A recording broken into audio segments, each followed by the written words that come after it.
The weird circle. In this cave by the restless sea, we are met to call from out of the past stories, strange and weird. Bellkeeper, toll the bell, so that all may know we are gathered again in the weird circle.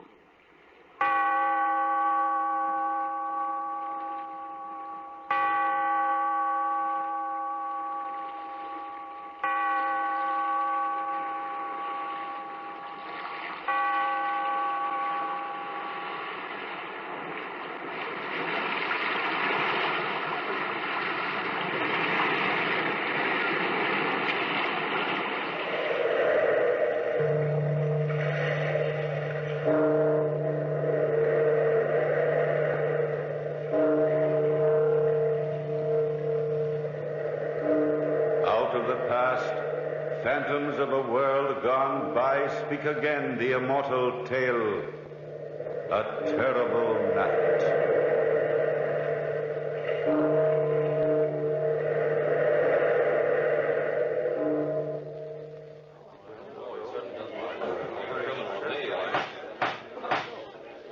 Silence in the court. Next witness, please. If Your Honor, please. The next witness is Charles Castar, the defendant in this case. Will Mr. Castar please take the stand? Silence in the court. Place your left hand on the Bible. Do you swear to tell the truth, the whole truth, and nothing but the truth? I do. Suppose, Mr. Castar, you tell this court your story in your own words. From the very beginning? Don't be afraid. From the very beginning. Well, I don't know where to start, to be honest. I feel like a man that's drowning. I guess it started the night my wife, Bertha, and her brother, Dick Litton, were helping me to pack my suitcase. Dick and I were preparing to go on a hunting trip in Canada, in the northwest section, when... And don't forget to put the compass in, Charlie. A hunting man needs a compass, you know. Sure he does. Keeps him from getting lost. See how bright my wife is, Dick? She knows all the answers. Oh, I didn't mean it that way. I know, Bertha, I know. It's just that when a gal's brother and husband go gallivanting off on a hunting trip to the North Woods, the gal wants to know they're coming back safe. You worry about Charles, Bertha. You know me. I never get lost. You remember the camping trips we used to take when we were kids? You were a Boy Scout then, Dick. He's no Boy Scout now. Hey. Well, let's see, darling. Have I got everything packed in here? Yes, dear, everything. Woolen underwear? You're a lucky man to have a wife gun like my cartridges? sister, Charles. For both guns? Mm-hmm. The cartridges for the hunting gun are in the rear pocket of this suitcase. Uh-huh. And for the .38, they're in your holster. Oh, good girl. Where's your suitcase, Dick? Oh, it's checked at the station. Hey, what time is it? Well, it's almost 10 p.m. Oh, we better be going along, darling. I like to catch my trains with ease. I'll help you close the suitcase, Charles. The best suitcase sitter-runner in the world. Yeah, I see what you mean. Yeah, there, that does it. You can get off now. Have a nice trip, both of you. Bring back at least 2 dozen deer. Oh, at least, sis. Bye, honey. Bye. Oh, don't forget your muffler, darling. It's in the closet downstairs. And please, please be careful. When little boys play with guns, well, you know how dangerous guns can be. So we left, Dick and I. We took the express to Montreal and then traveled by train west of the Hudson Bay to the Northwest Territory, specifically to a small town known as Fort Ray. What equipment we hadn't already purchased, we purchased there. Mostly food provisions and plenty of coffee. Then, on the morning of September 3rd, Dick and I started out, on foot. It was a clear, brisk morning, and the air was alive with sounds. Birds chirping, the constant crunch of leaves underfoot. We were both in high spirits, as Dick said. Oh, this is the life, old boy. This is what a man needs. To get away from civilization and breathe again. Yeah, back to nature. Mm-hmm. Back to nature's right. You know, there's something the matter with modern civilization. You get all jogged up inside. Begin to think all sorts of strange things. Strange, Dick? In what way? Oh, morbid thoughts. Hating yourself, hating everybody else, hating the world. You know, that's bad for a writer. His work becomes bitter, and he pours the gall out in words. Paints the world he sees in gray overtones. You mean like that last story you sold? Yeah. It was a depressing story, but that was my mood. Both you and Bertha have morbid emotional streaks. Well, Sis and I are very much alike in many ways. Huh. funny, my marrying Bertha? What's so funny about it? You know, I engineered it. You did? Why? Well, Bertha and I have always been pretty close, you know. Much closer than ordinary brother and sister. I didn't want to see her marry some clerk. Well, thanks, Dick. You be my roommate at college. I got to know you pretty well. Yeah, Sis and I have the same likes and dislikes, and I just knew you were right for her. You mean to tell me I didn't have anything at all to say about it? Sort of. Sort of. Well, Bertha's beauty, her chemistry, if you like, and youth took care of the rest. You sound like an old man airing philosophy. I told you, I've been civilized too long. You've been a bachelor too long. I think I'll dig up a nice young girl for you. Marriage is a sensation, Dick. Well worth a try. Well, I don't quite like the idea of digging up a girl for me. Sounds like she's been buried already. Here, we turn this way, to the north now. Are you sure? Of course I'm sure. I know these north woods like a... Like a book. Yes, like a book. You'll never get lost with me. We'll be at the next fort by 6 this evening. I still think we ought to have taken a guide along. Oh, nonsense. There's nothing to worry about. Nothing to worry about at all. Just stick to Dick Linton and you can't go wrong. Nothing to worry about. That's the way writers are. So sure of themselves. Except they ought to stick to paper and pencil, not to their memories of North Woods. At 6 o'clock in the evening, there wasn't a fort in sight. And by 10 o'clock that night, even die-hard Dick had to admit. Well, we're lost. No. Yeah, we're lost. I'm sorry, Charles. Well, you're being pretty monosyllabic about the whole thing. Normal under the circumstances. Hey, that wasn't the wind, was it, Dick?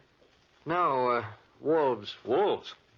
Not afraid of them, are you? Oh, no, I love them. Especially at night when I'm cold and hungry. And they are, too.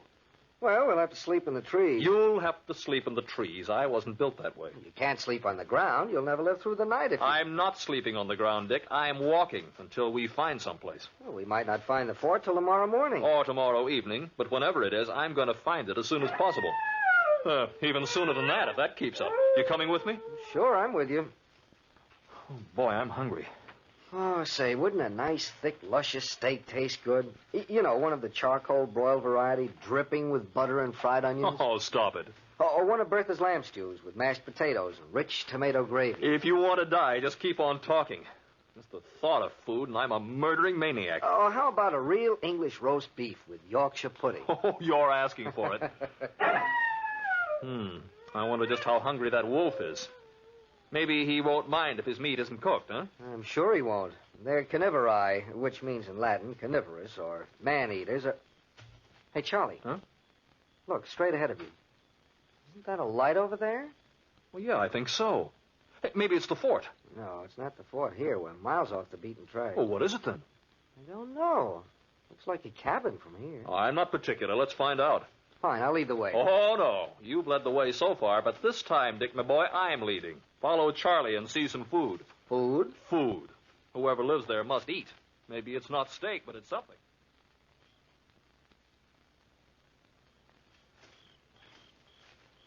It is a cabin, all right. Shall I knock on the door? Well, you can't get in any other way. Who can't? This rickety old shack could be blown down by a good strong breath. Funny-looking place, isn't it? I'm not amused. Knock on the door. Such a timid knock. My hand's numb. Yeah, we'll try it again. Hope this guy's friendly. So do I. Uh-oh. Our friends are sniffing about again. And I don't look at all well in tomato sauce. Oh, Charlie. Evening. Something I can do for you, gentlemen? We managed to... We hope to find some place to stay for the night, sir. We're completely off the beaten track. Uh-huh. You don't say. Come in. Come in, gentlemen. Yes. I'd be delighted to put you up this evening if you don't mind sleeping on the floor in the attic. Well, at this point, we don't mind anything. Don't you? My name's Charles Castar, sir, and my friend is Dick Linton. How do you do? Yeah. My name is Joel. Just Joel. At least, they used to call me Joel. Have you eaten yet this evening? No, as a matter of fact, and we're starving. Come in and sit down, and I'll fix you some dinner. That is, if you don't mind my meager rations. Oh, we don't mind anything at this point. Do we, Dick? Oh, no, definitely not. There's an old American saying, food is food. Let's eat, huh? I'll fry some deer steak for you, and I've some wine. Oh, wonderful. Tell me, Mr. Joel, do you live here all alone? Unfortunately, yes. You see, I'm an outcast from your society. Let a man be different, and automatically he becomes an outcast. Yeah, there's something in what you say. Let him look a little different, or think a little different, or speak a little different. And he becomes a marked man. The individual is not allowed the privilege of individuality. Mankind doesn't permit it. Oh, I don't think so, really. Don't you? I'll just set the table, and you can sit down over here and eat. Come along, Charles. I can prove my point. Now, look at me. I'm different. Larger than most men. I, unfortunately, grew too tall. And I'm too ugly for the average man to stomach. I was hated. Yes, hated by your civilization and feared, too. Not because I was cruel or vindictive or dishonest, but because I was different. Yes, I'm a giant in stature. Well, don't feel badly for me. I've had my revenge on society, and I'll have even more revenge on little people like yourselves. Yes. It's quite understandable that you feel that way.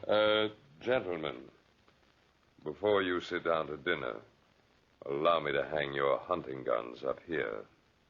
They'll bother you if you carry them around. Oh, well, we really don't mind. I mind. Your hunting gun, sir. And your hunting gun? There. Now I've both. I'll just hang them up here.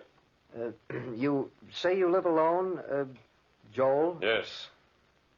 That shoe in the corner, that was never your shoe. It's too small for you. You're very observant, Mr. Linton. No, that wasn't my shoe. I found it in the forest one day and brought it home for the purpose of remaking it, like that coat hanging over there. Found a coat and a shoe lying in this outlandish district? Yes, a coat and a shoe. Of course, they were on a man, but he was dead. He died of...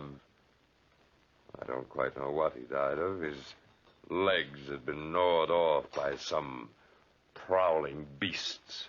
Oh, he must have become lost out here, like ourselves, huh? Exactly like yourselves, gentlemen.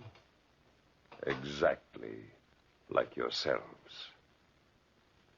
Dinner's ready.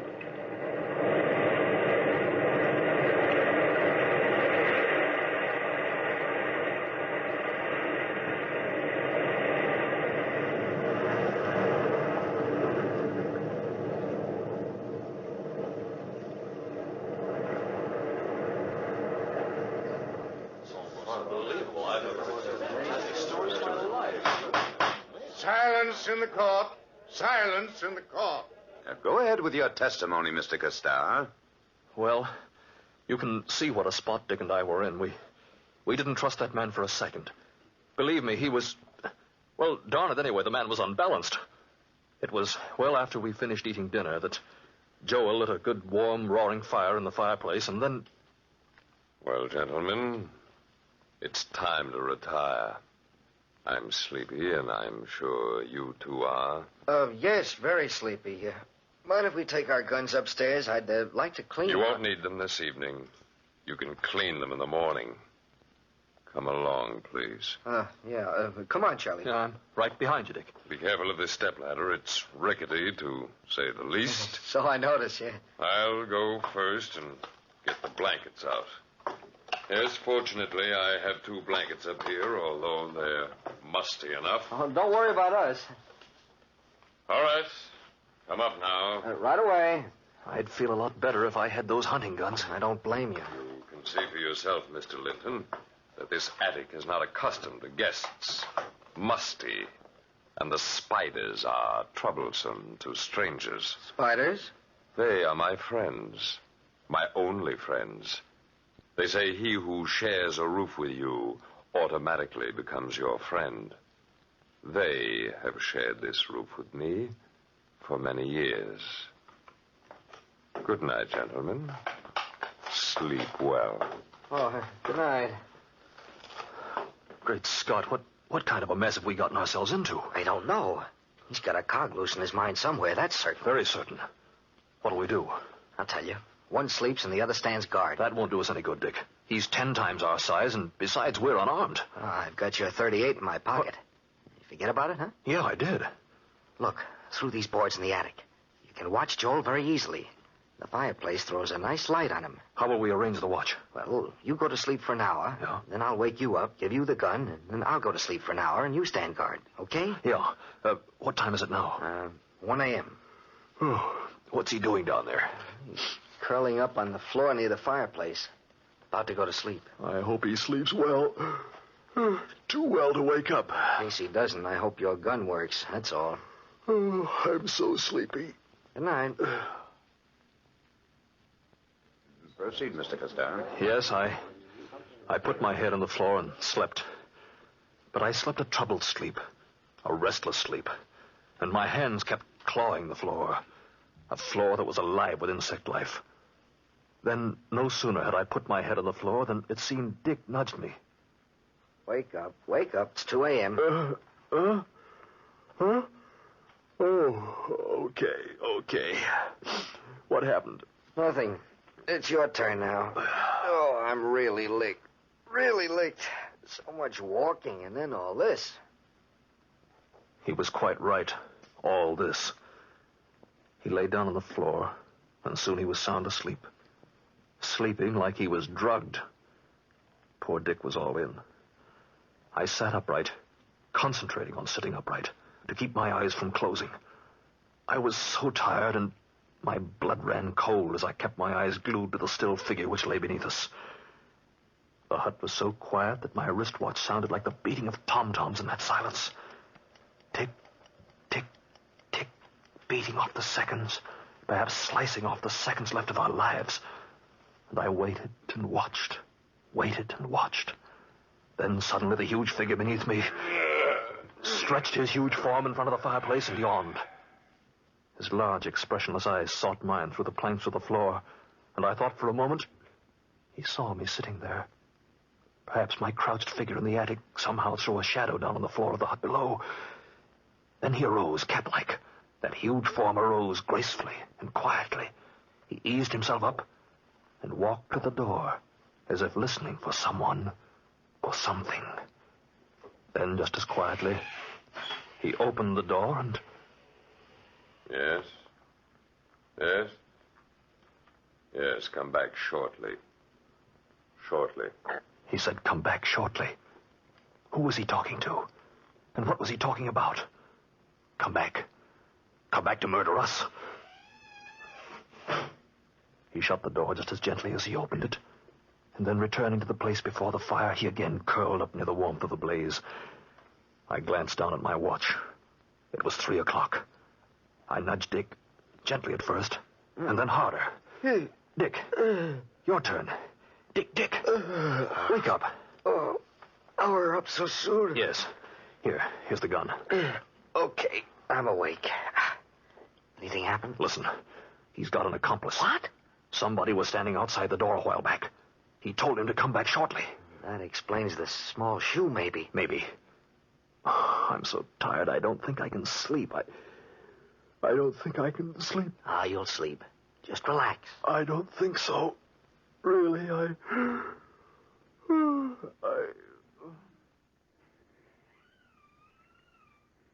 Come in. Come in. Yeah? Are they asleep now? Yes, fast asleep, the poor fools. One of them thought he could stay awake. I could see them taking turns staying awake. But I put enough dope in their wine to knock them out completely. Have they much money with them? Who knows? But whatever they have, we need. Here. Give me that log you brought in. Here you are. Now I'll splinter it like this and light one end of it. Nothing like this wood burning to dope them completely. What'll we do with them later? Put them outside for the animals. I'll wait down here for you. You go upstairs. I won't be long. These things never take very long. Dick, give me the gun. Give me the gun. Huh? Dick, have you fallen asleep? Dick, wake up. Dick, are you doped? Huh? Dick, he's coming at us. Give me the gun. Give me the gun. Please, Dick, give me the gun. There, I've got the gun now. You're laughing at me. You're laughing. Time to wake up now for the last time. No, take this. There, that's got you. Where's your friend? Where's the little man? Dick, help me find the little man now. Help me. Dick.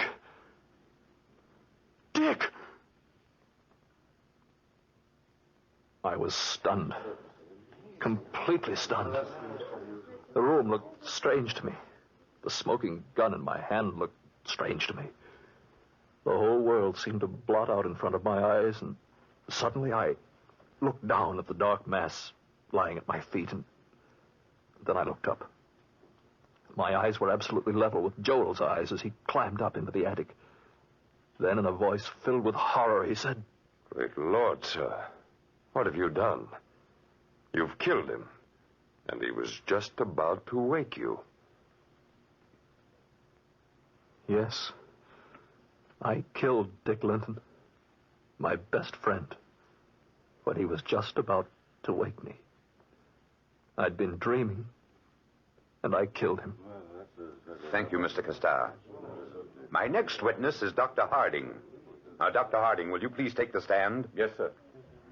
Place your left hand on the Bible. Do you swear to tell the truth, the whole truth, and nothing but the truth? I do.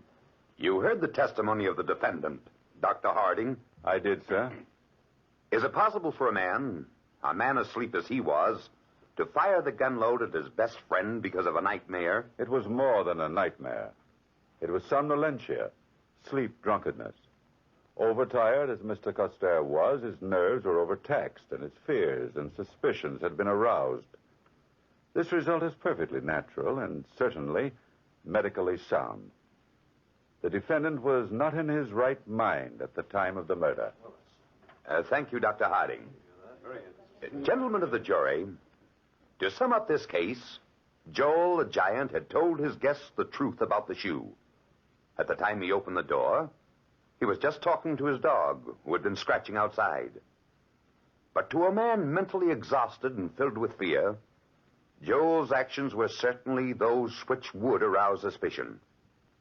Gentlemen, in behalf of my client, I beg leniency. Leniency.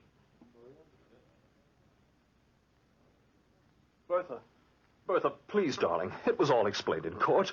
This doesn't change anything between us, nothing at all. Doesn't it? I love my brother more than you can understand, Charles. I know the court has ruled you innocent. But a court of law has very little to do with a woman's heart. If you love me, Bertha... I'll always love you. But I'll never be able to trust you again. There are 7 days in a week, Charles. Some of those days, I'll love you and forget this whole horrible affair. But more days, my brother's face will loom up in front of me. But Dick would understand. I wouldn't see you because his face would stand between us. I'd spend those days hating you. So, I'm leaving you, Charles. Take good care of yourself. I can't help it. I hope you understand. Bertha, please. Goodbye, Charles. Bertha. I told you, Charles Castar, I hate civilized society. Don't feel badly for me. I'll have my revenge on society.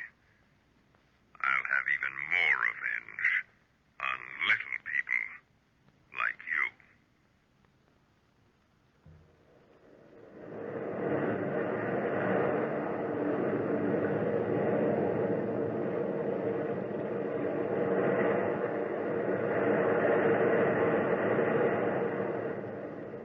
From the time-worn pages of the past, we have brought to you the story, A Terrible Night.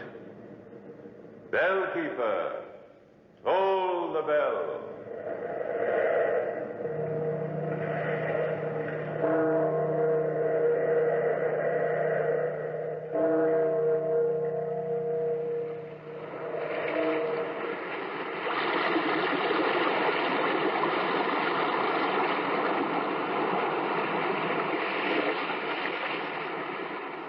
From the time-worn pages of the past, we have heard another immortal tale in The Weird Circle.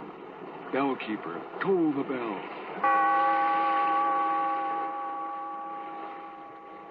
Be here in this lonely cave by the restless sea once again next time for another immortal tale in The Weird Circle.